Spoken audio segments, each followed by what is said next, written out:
If you want to get iPhone ringtone on a Motorola Signature, what you can do is you can go to the Play Store, and then over here we should be able to search for an app that allows you to get the iPhone ringtone. So the best way to do so is by simply searching for iPhone ringtone. So just type iPhone ringtone in the search over here, and of course you should be able to find a bunch of different apps that you can use.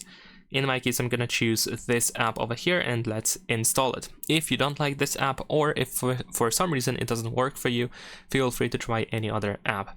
But in this case, I'm gonna show you how to get the iPhone ringtone based on this app over here. So we're gonna tap on consent over here. Of course, you might find an ad in the meantime, so we need to wait for the ad to be done.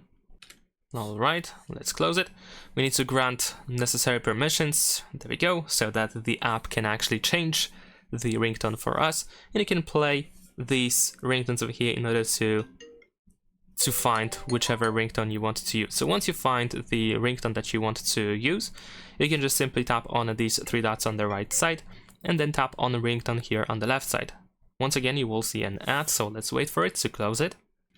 And then you should see this message that the ringtone has been set successfully. So you can tap on OK over here. And now let's check if that is truly the case. So we're gonna go to settings of our phone.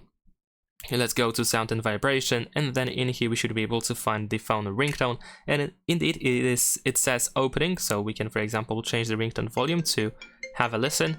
And yeah, it is set correctly. In case it is not for some reason, you might need to tap on phone ringtone, then choose add ringtone, and you should be able to find the MP3 file of that custom iPhone ringtone. It should be actually saved on your phone now, so you can select it and add it to the list. And that's pretty much it. Leave a like and subscribe.